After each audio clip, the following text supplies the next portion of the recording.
Good morning students.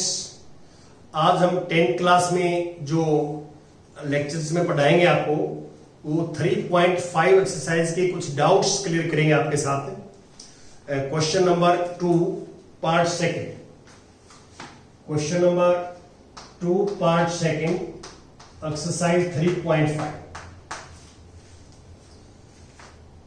के किस मान के लिए निम्न रेखिक समीकरणों के युग्म का कोई हल नहीं है। देखिए हमारे पास जो युग्म है समीकरणों का वो है 3x plus Y equal to 1 और 2k minus 1 into x plus के माइनस 1 इंटू वाई और 2k प्लस 1। ये हमारे पास जो है रेखिक समीकरणों का युग्म है और इन युग्म का कोई हल नहीं है। तो आपको पता है कि निम्न समीकरणों का कोई हल नहीं है। निम्न समीकरणों का कोई हल नहीं है इसलिए क्यों a1 by a2 equal to b1 by b2 not equal to c1 by c2। देखो इसमें आपको जो बताया तीनों इक्वल होते हैं, सॉरी तीनों जो है इक्वल होते हैं। तो इसमें आपको बताया था कि तीनों इक्वल हो तो लाइंस पैरेलल होती हैं जो टेबल्स में। यदि आपको टेबल्स याद हो जो मैंने आपको सेकंड लेक्चर्स के अंदर करवाई थी आपको, तो उस टाइम मैंने आपको ये बताया था कि हमारे पास यदि तीनों इक्वल है तो इनफाइनाइट मैनी सॉल्यूशंस होते हैं। a1 by a2 not equal to b1 by b2 है तो हम कहते हैं कि यूनिक सॉल्यूशन है। क्या है? Unique solutions. तीनों इक्वल है तो इनफाइनाइट मैनी सॉल्यूशंस है। और ये जो ठीक लगाया था मैंने, लास्ट वाला क्या होता है? दिस इज नॉट इक्वल, ये होता है। अल्लाह फर्स्ट टू इक्वल हो, थर्ड इक्वल नहीं है तो दे आर नॉट इक्वल, तो दिस इज जो है कोई हल नहीं है, जिसको हम कहते हैं नो सॉल्यूशंस। अब a1 क्या है? यहां a1 है 3/2k माइनस 1 और b1 बाई b2 क्या है? 1/k माइनस 1 और not equal to c1 by c2 क्या है? 2k plus 1। अब क्या करेंगे आप पहले दो जो है रेशो है उनको इक्वेट करेंगे, दो को इक्वल रखें और आप के निकालेंगे। तो यहां से दो केस बना लेंगे आप। एक तो ये बना लेंगे कि 3/2k माइनस 1 और इक्वल टू 1/k माइनस 1 और यहां पे हम ये बनाएंगे 1/k minus 1 not equal to 1/2k plus 1। ये बनाएंगे। तो यहां से क्रॉस मल्टीप्लाई करते हैं, cross multiply. This is 3k minus 3 और 2k माइनस 1। k को हम लेफ्ट में लेके आएंगे, माइनस का हो जाएगा, इसको साइड में 2, एक तो k2 आ गया और सेकंड यहां से लेंगे क्रॉस मल्टीप्लाई तो 2k plus 1 not equal to k minus 1 और यहां पे हम ये लेंगे k को लेफ्ट में ले आओ k और इसको राइट में नॉट इक्वल टू माइनस। तो हमारे पास जो रिजल्ट है वो ये है कि k की वैल्यू 2 और k not equal to minus 2 होना चाहिए। k 2 और k not equal to minus 2 होगा तो इसका जो सॉल्यूशन है वो हमारे पास क्या होगा, क्या कहलाएगा? वो हमारे पास जो है इसके कोई हल नहीं, कोई हल नहीं है। ये आएगा। ये -2 क्यों नहीं होना चाहिए? ये इसके अंदर आप पुट करोगे ना, ये वैल्यू पुट करो k इक्वल टू 2 इसमें और k माइनस 2, k को 2 पुट करो। यहां पहले देखो, आप चेक करो, k को 2 पुट करते हैं यहां। तो k को 2 पुट करेंगे तो ये 2 2 जा 4 और 4 माइनस 1 3, 3 से 3 कैंसिल, 1 आएगा। k को 2 पुट करेंगे यहां पे तो k को 2 पुट करेंगे यहां पे तो 1/1 बना जाएगा। तो ये दोनों इक्वल हो गए। k को यहां 2 पुट करेंगे आप, k को यहां 2 पुट करेंगे तो हमारे पास इसको निकालने की जरूरत भी नहीं थी, हमारे को इसको निकालने की जरूरत नहीं थी। इसी से आ जाता कि 2 पे यहां पे 1/5 आ जाएगा।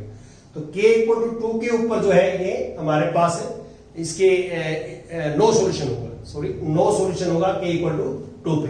तो एक वैल्यू से भी हमारा जो है काम चल जाता है, ऐसे हम जो है निकाल लेंगे, फर्स्ट 2 से ही हम निकाल लेंगे। अब मैं नेक्स्ट बात करता हूं एक्सरसाइज जो है 3.5 की। इसमें फोर्थ क्वेश्चन का सेकंड पार्ट लेता हूं, फोर्थ क्वेश्चन का फर्स्ट पार्ट पहले, क्वेश्चन नंबर 4 पार्ट फर्स्ट। इसका मैं हिंट दे देता हूं, हिंट में इसमें देखो क्वेश्चन नंबर जो 4 का फर्स्ट पार्ट है वो उससे पहले आप ये क्वेश्चन करना, क्वेश्चन सेकंड का 5th पार्ट मैंने करवाया है आपको, और exercise 3.4 question second 5th part exercise 3.4 मैंने करवाया है आपको। ये आप करेंगे बिल्कुल सेम पैटर्न पे, क्वेश्चन नंबर 4 का फर्स्ट पार्ट है, बिल्कुल सेम पैटर्न पे, वही लॉजिक है, उसी टाइप का है, तो वो आप करेंगे। अब मैं क्वेश्चन नंबर जो है 4th के 3rd पार्ट पे आता हूं, 4th के 3rd पार्ट पे, क्वेश्चन नंबर 3rd पार्ट क्या है। स्टेटमेंट पढ़ता हूं मैं, आप भी ध्यान से देखें कि यश ने एक टेस्ट में 40 अंक अर्जित किए, 40 अंक अर्जित किए, जब उसे प्रत्येक सही उत्तर पर 3 अंक मिले और अशुद्ध उत्तर पर 1 अंक की कटौती की गई। देखिए एक टेस्ट है और यश ने सारे क्वेश्चन अटेम्प्ट किए, सारे, उसमें कुछ ठीक भी थे कुछ गलत भी थे। तो जो ठीक क्वेश्चंस थे उनको 3 नंबर पर क्वेश्चन मिले हैं और गलत पे 1 नंबर जो है उसकी कटौती हुई है। यदि उसे सही उत्तर का 4 अंक मिलते, 3 के बजाय 4 अंक मिलते और अशुद्ध उत्तर पर 2 अंक कटते तो यश 50 अंक अर्जित करता, 50 अंक मिलते। तो टेस्ट में कितने परसेंट थे? तो टेस्ट में जितने परसेंट थे यश ने जो है कुछ ठीक किए कुछ गलत किए। तो मैं यहां ये मान लेता हूं, यहां पे मान लो यश ने टेस्ट में ठीक प्रश्नों के उत्तर दिए, ठीक प्रश्नों के उत्तर की संख्या x। हमें मान लेते हैं कि यश ने जो टेस्ट में ठीक प्रश्नों को उत्तर दिए जो है वो x प्रश्नों के दिए, प्रश्नों की संख्या क्या है? x है। तो x प्रश्नों के उत्तर यश ने टेस्ट में ठीक दिए और यश ने टेस्ट में अशुद्ध जो है उत्तर दो दिए, अशुद्ध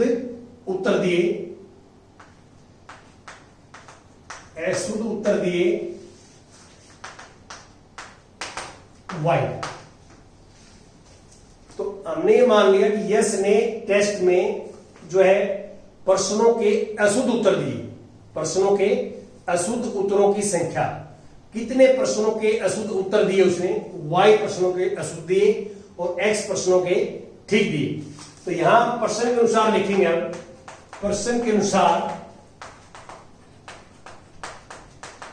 अनुसार अब स्टेटमेंट में क्या कहता है कि 3 अंक जो एक मिले उसको सही उत्तर के, तो x उत्तर ठीक दिए उसने, एक प्रश्न के ठीक देने के 3 अंक मिले तो कुल अंक हो गए ठीक 3x और इसके कटे 1 अंक तो -1y। एक जो है कितने प्रश्नों के 3 मिले और अशुद्ध उत्तर 1 की कटौती हुई तो 1y और इक्वल टू हो जाएगा हमारे पास दिस इज 40। और दूसरा क्या है, सेकंड कंडीशन क्या है? यदि 4 अंक मिलते शुद्ध के तो 2 अंक कटते, फिर 2 अंक एक प्रश्न के तो y प्रश्नों कटेंगे 2y और अब उसके 50 अंक बढ़ते। देखिए बड़ा सिंपल सा सिस्टम है। एक तो आपने ये मान लिया कि जो यश ने जो ठीक प्रश्नों के उत्तरों की संख्या x है, यश के ठीक प्रश्नों की उत्तरों की संख्या x है और अशुद्ध प्रश्नों की संख्या y, ये मान लिया। तो टोटल प्रश्न पत्र में जो प्रश्न हो गए टेस्ट में x प्लस वाई हो गए, हमें x प्लस वाई निकालना है। तो x और y निकाल लेंगे तो x प्लस वाई तो ऑटोमेटिक आ जाएगा, बाद में ऐड ही करना है। तो पहला प्रश्न क्या था कि पहले जो है उसने जब 40 अंक प्राप्त किए तो कैसे मिले 40 अंक? जो ठीक उत्तर दिए एक प्रश्न के 3 अंक मिले, तो x प्रश्नों के जवाब सही थे तो 3x जो है नंबर हो गए उसके, और जो उसके कटते हैं वो जितने गलत उत्तर दिए हैं एक प्रश्न के साथ एक अंक कटे हैं, तो y प्रश्नों को उत्तर गलत दिए तो 1 इतने नंबर कटे, तो इसलिए माइनस कर दिए, टोटल में से माइनस कर दिए, तो ये 40 अंक आ गए। ऐसे ही नीचे वाला कर दिया। अब ये 2 समीकरण बन गया आपको। अब मैंने आपको 3 विधियां बता दी, आपको जो बीजगणितीय विधियां हैं वो 3 बता चुके हैं हम आपको, प्रतिस्थापन विधि, विलोपन विधि और वज्र गुणन विधि। इन तीनों में से कोई भी आप विधि लगा के x और y का मान निकाल लें। x और y का मान आ जाएगा, जो भी आप निकाल लें, इसमें आपने डिवाइड ही करना है। नीचे वाले समीकरण को 2 से डिवाइड कर दो, अपने आप ही आ जाए। देखो ऊपर वाला सेम रखो आप, और ये देखो गुणांक 2 से भाग होते हैं, 2 से भाग दोगे तो 2x माइनस वाई बराबर 25 आ जाएगा। आप माइनस करोगे तो x 15 आ जाएगा, y 5 आ जाएगा। तो ठीक प्रश्नों के उत्तर 15 दिए, y गलत उत्तरों में 5, तो टोटल प्रश्न कितने हुए टेस्ट में? 20। 15 प्लस 5 20 प्रश्न हो गए। तो ऐसे आप कर सकते हैं, ये तरीका है आपको करने का। अब मैं आपको जो है अगला फोर्थ जो है बताता हूं। फोर्थ देखो आप, क्वेश्चन नंबर 4 का 4th पार्ट। ये थोड़ा सा आपने ध्यान से समझना है कि एक राजमार्ग पर 2 स्थान ए और बी 100 किलोमीटर की दूरी पर है। देखिए एक स्थान ए है, यहां मान लो ये ए स्थान है और ये बी है, तो इनकी दूरी जो है 100 किलोमीटर है।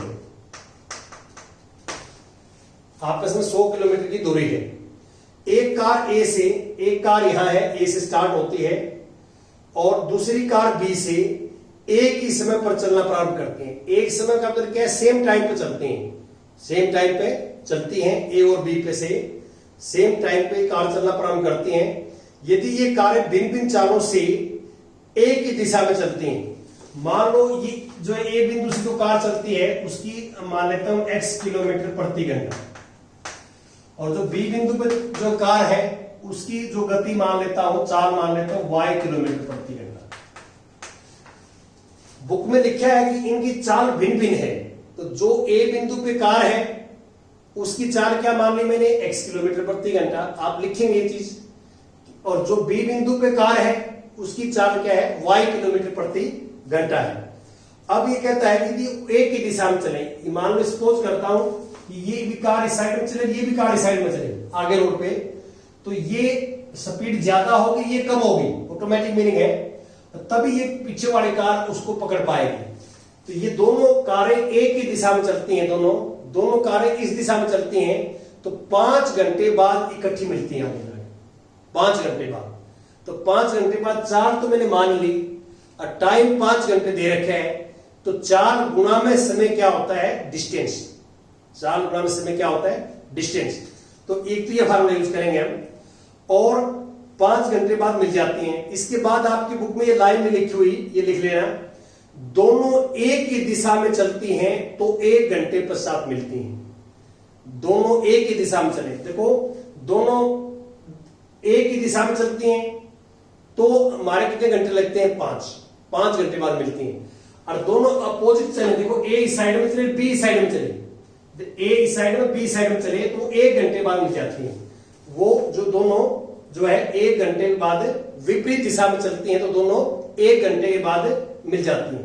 मैं दोबारा जो स्टेटमेंट, ये लाइन लिखी हुई नहीं है, ये जहां 5 घंटे के पश्चात मिलती हैं, इसके बाद ये लाइन लिखना कि दोनों विपरीत दिशा में चलती हैं, दोनों विपरीत दिशा में चलती हैं, तो वो 1 घंटे पश्चात आपस में मिल जाती हैं। विपरीत दिशा में क्या है कि ये इस साइड में और ये इस साइड में 1 घंटे मिलती हैं। अब हम क्या करेंगे? प्रश्न के अनुसार, प्रश्न के अनुसार। तो अब देखिए, मान लो ये एक ही दिशा में चलती हैं दोनों, तो इसने x किलोमीटर प्रति घंटे की चाल है चली, वो 5 घंटे चली, तो डिस्टेंस हो गया 5x। ये y किलोमीटर प्रति घंटे के हिसाब से चली, 5 घंटे बाद मिलती है, तो ये 5y, और इसमें डिस्टेंस माइनस 100 आएगा। क्यों? क्योंकि इनका गैप तो 100 का ही था पहले। तो ये कहीं मिले कि जितना डिस्टेंस इसने कवर किया, जितना डिस्टेंस इसने कवर किया, उनका डिफरेंस 100 ही किलोमीटर आएगा, 100 ही किलोमीटर आएगा। तो अब इसके अंदर क्या करेंगे? 5 से डिवाइड करेंगे हम, 5 से, तो x minus Y equal to 20 आ जाएगा। ये हमारे पास पहला समीकरण आ जाएगा। अब क्या है कि जो कारें हैं विपरीत दिशा में चलेंगी, ये इस साइड में, ये इस साइड में, 1 घंटे बाद मिलेंगी।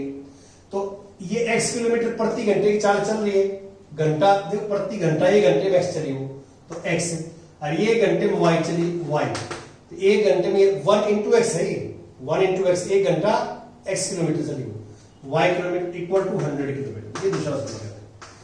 अब आप इन दोनों को हल करोगे आप किसी मेथड से, तो हमारे पास x और y आ जाएगा, x और y हम निकाल लेंगे, और एक्स वाई का जो मान आ जाएगा, x आ जाएगा जो बिंदु A पे कार है, स्थान A पे कार है, उसकी प्रति घंटा चाल आ जाएगी, और जो B पे कार है उसकी प्रति घंटा की चाल आ जाएगी। ये आपने ध्यान रखना है।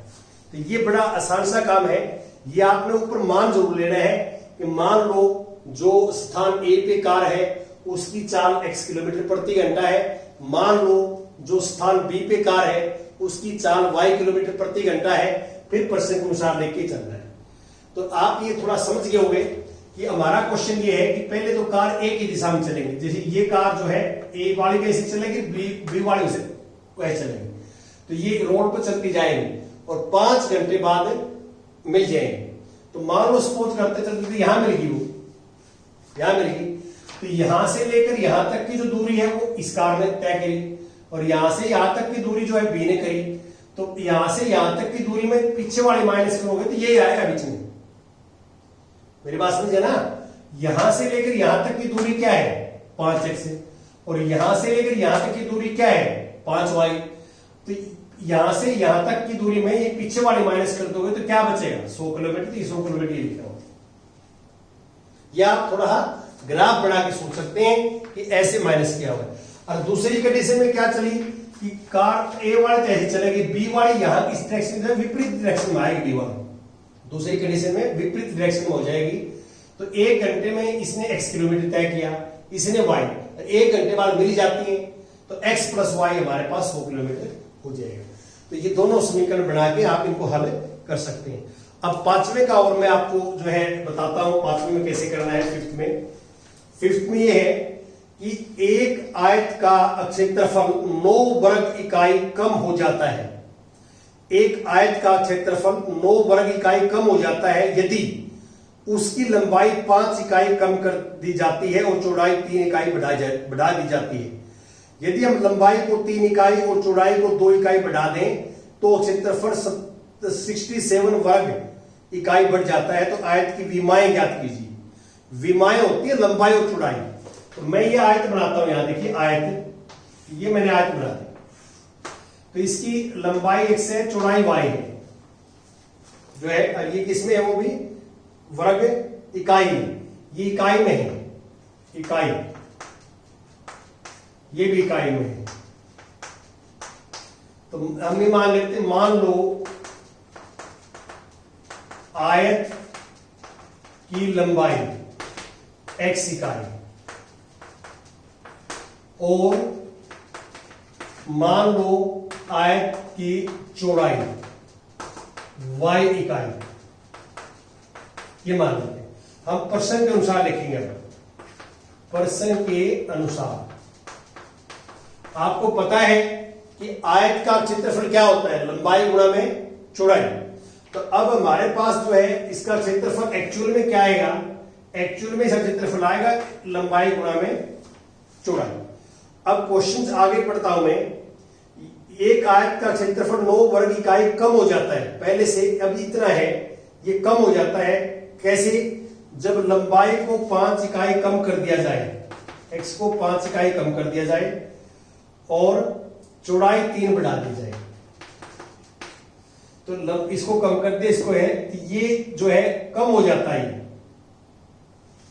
मैं दोबारा पढ़ता हूं। एक आयत का क्षेत्रफल 9 वर्ग इकाई कम हो जाता है, इकाई कम हो जाता है यदि ऐसा कर दिया जाए। अब ये कम हो गया क्षेत्रफल, तो अब इससे पहले से कम हो गया। ये क्षेत्रफल था, ये मान लो सपोज करता हूं कि ये 50 वर्ग इकाई हो गया, 50 वर्ग, तो इसका निकालोगे तो ये 41 आएगा। ये कम हो जाता है, तो इसमें 9 जोड़ दें तो ये बराबर हो जाएगा, ये बराबर हो जाएगा। और ऐसे इसमें यहां से एक समीकरण आएगा। कैसे आएगा समीकरण?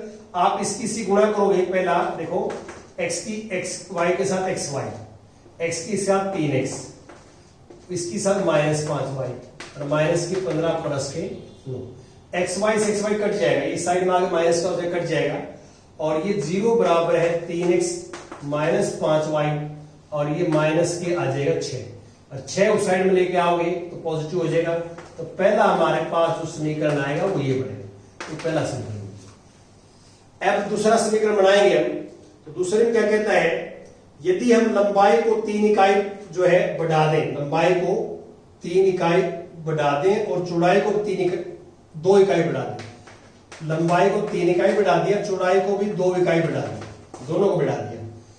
तो क्षेत्रफल एक्स वाई जो था पहले स्टार्टिंग में, क्षेत्रफल क्या था, स्टार्टिंग में एक्स वाई था, तो ये क्षेत्रफल बढ़ जाता है, ये वाला बढ़ जाता है। कितना बढ़ जाता है, ये बढ़ जाता है 67। तो 67 ये बढ़ जाता है, ये बढ़ गया तो 67 पहले वाले में जोड़ के बराबर लगा देंगे। पहले वाले में ये कंपैरिजन जो तुलना करनी है वो स्टार्टिंग वाले से करनी है। ये स्टार्टिंग में था, स्टार्टिंग में क्या क्षेत्रफल था एक्स वाई, फिर क्या किया हमने, इसमें 3 बढ़ा दिया और इसमें 2 बढ़ा दिया इकाई, तो बढ़ावा में इकाई बड़ी हो जाएगी, तो ये क्षेत्रफल ज्यादा हो गया, लंबाई गुणा में चले ज्यादा हो गया, ये कम रह गया। ये कम कितना रह गया 67, तो 67 ऐड कर दे तो बराबर हो जाएगा। तो ऐसे सोचना है आपने, किसमें जोड़ना है किसमें माइनस करना है वो आपने देखना है। यहां क्या था कि पहले क्षेत्रफल ये था हमारा, पहले क्षेत्रफल ये था, अब हमने क्या किया, लंबाई में 5 माइनस कर दिया, चौड़ाई में 3 जोड़ दिया, तो ये क्षेत्रफल जो है कम हो जाता है, किससे, इससे कम हो जाता है, ये वाला कम हो जाता है इससे, कितना 9, तो ये कम है, इसमें 9 जोड़ दिए तो बराबर हो गया। हमने इसको इक्वल टू में लेके आना, बराबर लेके आना है। अब गुणा करोगे तो एक्स वाई हो गया, देखो एक्स के साथ 2x 3y प्लस 6 और X Y plus 67, X Y से एक्स वाई कट गया, 2x plus 3y equal to 67। ये हमारे पास 2 नंबर था, 1 और 2 नंबर आप देख सकते हैं। 1 और 2 को आप हल करेंगे किसी भी विधि से, प्रतिस्थापन विधि से, जो है विलोपन विधि से या वजन गुणन विधि से, किसी विधि से हल करेंगे तो आपके पास x और y का मान आ जाएगा और x और y का जो मान है वो लंबाई और चौड़ाई आ जाएगी और लंबाई चौड़ाई को हम कहते हैं विमाएं। विमाएं जो है लंबाई चौड़ाई का कंबाइंड नेम है, इकट्ठा नेम है। और आपने जो हमारे चैनल्स के बारे में जरूर बताना है सभी बच्चों को, कि बच्चों को बताना है कि मैथ्स बाय प्रदीप पंघाल एक यूट्यूब चैनल है और फ्री ऑफ कॉस्ट जो है एनसीईआरटी सिलेबस पे आधारित वीडियोज हैं और फुल सिलेबस की वीडियोज मिलेंगी। यह आपने अपने फ्रेंड सर्कल में और शेयर करना है। Thank you very much.